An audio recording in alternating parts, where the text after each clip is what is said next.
pico aplicado en un instante va a ser alrededor de 170 volts.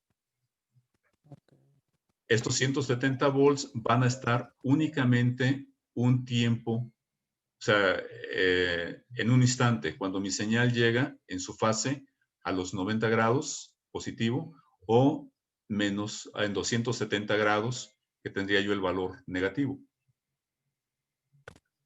Ok, Profe, perfecto. entonces el RMS podríamos decir que es un valor de precisión. Es un valor, es una medida equivalente. Ok, Ajá. ok. Sí, es un valor equivalente de lo que hay.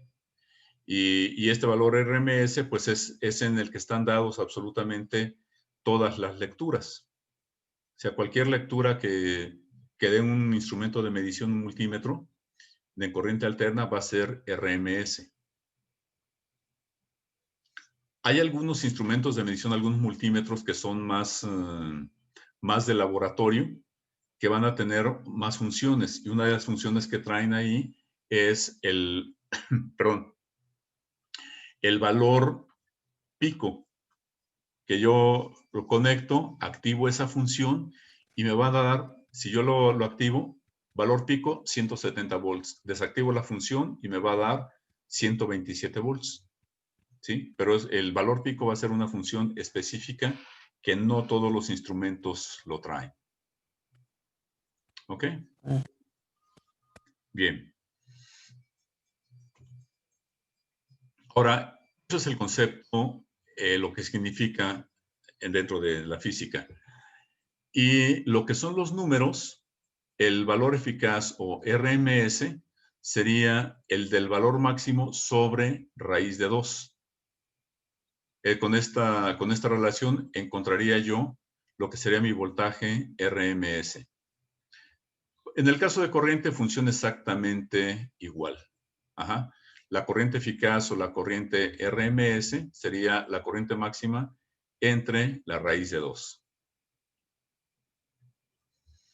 El otro valor, el voltaje medio, que es la media algebraica de los valores instantáneos durante el proceso del área bajo la curva, sería de la integral desde 0 a t, que sería el tiempo que dura un semiciclo, del voltaje en función del tiempo.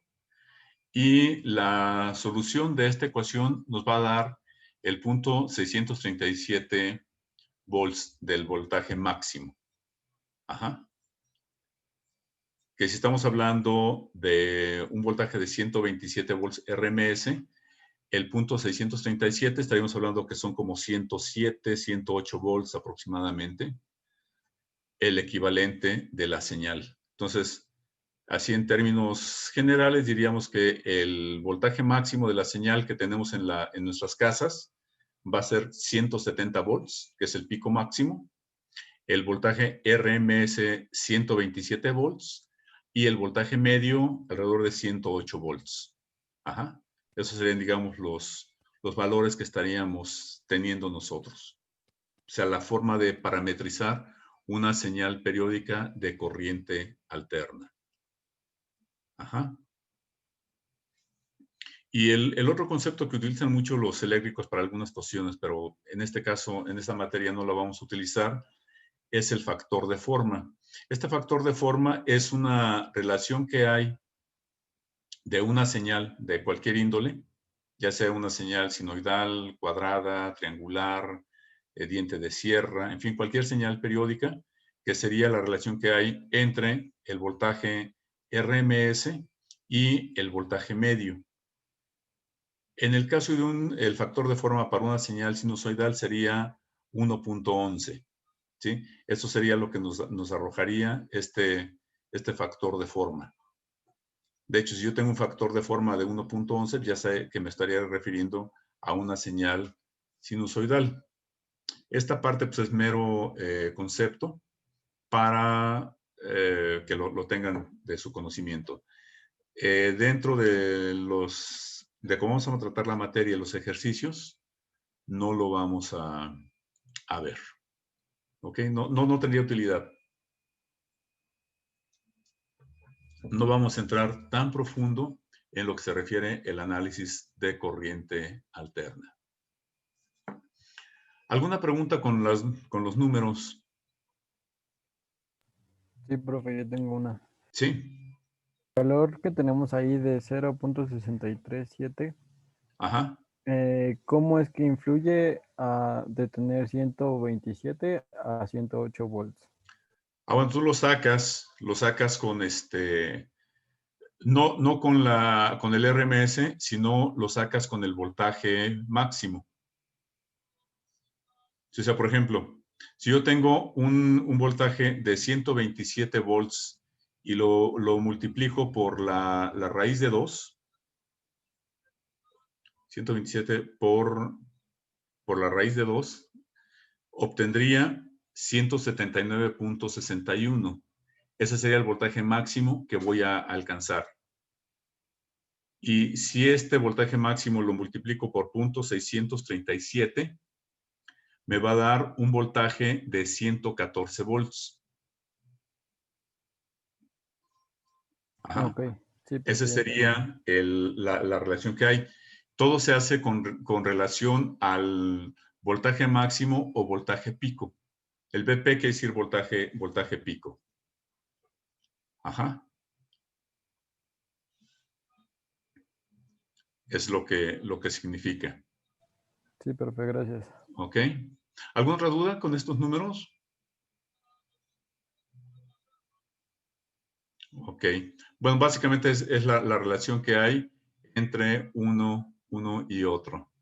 Ahora, en el caso de una señal sinusoidal, como es periódica, la ecuación que lo va a regir es esta, ¿sí? Que sería el voltaje en función del tiempo, porque al ser una señal periódica va a estar variando su valor instantáneo respecto del tiempo, va a ser el voltaje máximo por la función seno, que es la figura de la señal, por W, que es la frecuencia angular de la señal, dada en radianes por segundo, y F, aquí hay un error, se los corrijo, es que aquí no me tomó la letra griega, mandó en arábigo, pero este es phi, que es el ángulo de la señal. ¿Esto qué quiere decir? Que bueno, cuando yo tengo una señal de máximo 170 volts, a 30 grados voy a tener un determinado valor. A 50 grados otro valor. A 90 pues voy a tener el 177, que es el máximo. A 180 pues voy a tener un valor de 0. Esto se refiere más que nada al valor instantáneo que va a tener la señal a cada ángulo que tiene. Acuérdense que la señal sinusoidal nos vamos a ir desde 0 hasta los 360 grados para completar un periodo. Entonces, cada ángulo me va a estar dando a mí diferentes valores para cada ángulo. Ajá. Y bueno, esta parte aquí ya lo habían manejado ustedes, lo que es el periodo, que es 2pi sobre omega. Omega es la frecuencia angular. El periodo y la frecuencia, que es el inverso del periodo, entonces sería que perdón, la frecuencia angular omega es igual a 2πf, ¿sí? En el caso de la frecuencia está dado en hertz, que son ciclos por segundo, omega, que son radianes por segundo, y t, que es el periodo, está dado las unidades en segundos. No sé si tengamos aquí alguna duda con esto. No, profesor. Ninguna, profe. Ok. Bueno, entonces, esta sería, digamos, la manera de representar una señal sinusoidal. Cuando la señal sinusoidal empieza en 0, o sea que la empezamos a graficar desde 0, pues sería el voltaje máximo por el ángulo de omega t. Pero si la señal no empieza en 0, entonces sería omega t más phi, que es el ángulo, ¿sí? Esto lo podríamos ver, por ejemplo, aquí yo tendría una señal que empieza en 0, ¿sí? Entonces,